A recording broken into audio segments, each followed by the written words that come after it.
अस्सलामुअलैकुम guys and నమస్తే. So ఫైనల్గా వచ్చేసి నేను ఒక ఫ్యూ డేస్ బ్యాక్ అయితే ఒక 4-5 డేస్ బ్యాక్ అయితే నేను హెచ్ఎఫ్ డైలాస్ బండి అయితే మనం మొత్తం ఫుల్ సర్వీస్ చేయబోతున్నాం చెప్పి ఒక వీడియో అప్లోడ్ చేశాను.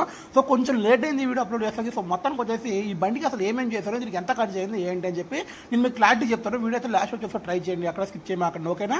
సో ఈ బండికి వచ్చేసి మనం ఫస్ట్ ఆల్ వచ్చేసి సైడ్ ప్యానల్స్ వేసాము, సైడ్ డోర్స్ వేసాము, తర్వాత వచ్చేసి మనకి సెల్ఫ్ మోటార్ ఒకటి వేసాము, తర్వాత వచ్చేసి దీనికి క్లచ్ కేబుల్ ఒకటి చిన్న చిన్న మొత్తం వేసామండి. దీనికి పొట్రస్లే కానీ చిన్న చిన్న ప్రతిదీ కూడా నీట్గా చేసాము. మరి ఇలా వాటర్ కొట్టేటప్పుడు సరే మనం ఎలా కొంచెం కౌల్స్ సైడ్ డోర్ మొత్తం వేస్తున్నాం కదా అని చెప్పి మనం అయితే ఫుల్ బాడీ వాటర్ కొట్టేస్తున్నామండి. కానీ వాటర్ కొట్టేటప్పుడు ఎయిర్ ఫిల్టర్లో అయితే ఖచ్చితంగా కూడా ఏదైనా కవర్ పెట్టుకోండి ఓకేనా.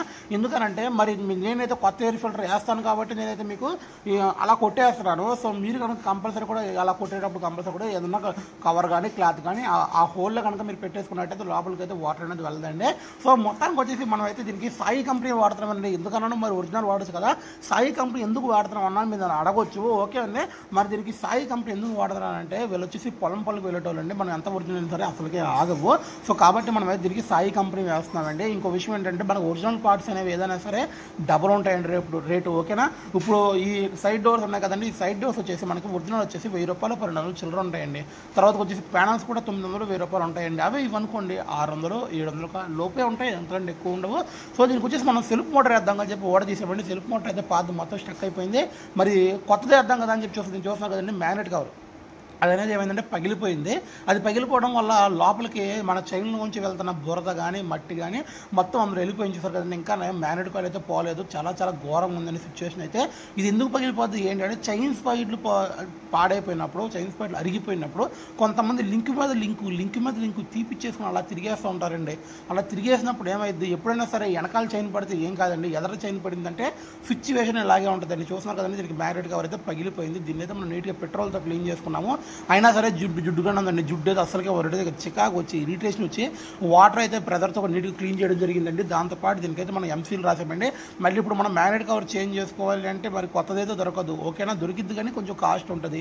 మళ్ళీ మనం దానికోసం తిరగాలి, బండి అయితే ఆపాలి. ఇంకోటి అసలు ఒరిజినల్ పార్ట్స్ కోసమే షోరూమ్కి వెళ్తే షోరూమ్ వాళ్ళు అయితే కొంచెం టైం ఆర్డర్ పెట్టాలి అని చెప్పారు.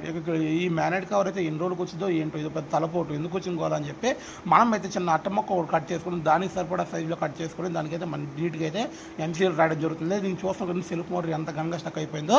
సో విషయం ఏంటి అంటే ఎంసీల్ కూడా చాలా జాగ్రత్తగా రాసుకోండి. ఎంసీల్ పల్సగా రాసుకోవాలి.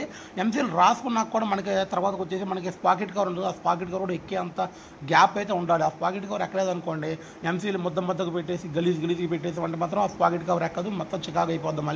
మళ్ళీ ఆ ఎంసీల్ మొత్తం పగలగొట్టాల్సి వచ్చింది. సో ఫైనల్గా వచ్చేసి మనం అయితే నీట్గా ఎంసీల్ కూడా రాస్తున్నామండి. మనం దీనికి వచ్చేసి మనం Lukas TVS Lukas self motor అయితే వేస్తున్నాము. ఎందుకంటే మన ఒరిజినల్ దాంట్లో కూడా అదే ఉంటుందండి, తేడా ఏమి ఉండదు. సో మొత్తానికి వచ్చేసి నేను చెప్పేది ఏంటి అంటే నేను అంతకుముందు వచ్చేసి ఫ్యూ డేస్ బ్యాక్ అయితే నెల్లూరు బండి ఒకటి చేశానండి. నెల్లూరు నుంచి ఇక్కడ మన కోసం ఇంత దూరం వచ్చాడంటే అసలు అది మామూలు విషయం కాదండి. నేను అసలు ఇప్పటికి కూడా నమ్మలేకపోతున్నాను. ఎందుకంటే మన పనితనం చూసి ఇంత దూరం వచ్చారు ఆ కస్టమర్ అంటే అసలు మామూలు వ్యవహారం కాదండి బాబు. ఆ నెల్లూరు నుంచి అక్కడికి కొన్ని వేల లక్షల బైక్ షాప్స్ అయితే ఉన్నాయి.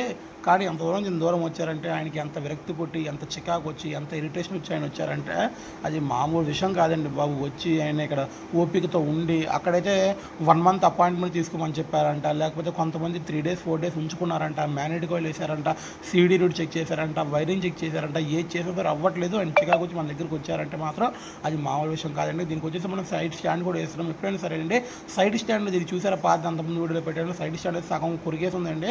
ఆ సైడ్ స్టాండ్ అలా ఉండటం వల్ల ఏమైందంటే మనం ఎప్పుడైనా సరే ఇది వర్షాకాలం కాబట్టి బండి ఎక్కడ నా స్టాండ్ వేసి పెట్టినప్పుడు ఆ నేలలో దిగిపడిపోయి మొత్తం డోర్లు గిల్లు మొత్తం పగిలిపోతాయండి. మనం వేసి కూడా యూజ్ ఉండదు. సో ఇప్పుడు చూస్తున్నారు కదండి ఎంత నీట్గా ఉందో, మనకి చాలా బాగుందండి బండి కూడా. దీన్ని మీకు ఈ అవుట్లుక్కి మీరు ఎంత రేటింగ్ ఇస్తారు నాకు ఎంత కామెంట్ వేసుకోండి.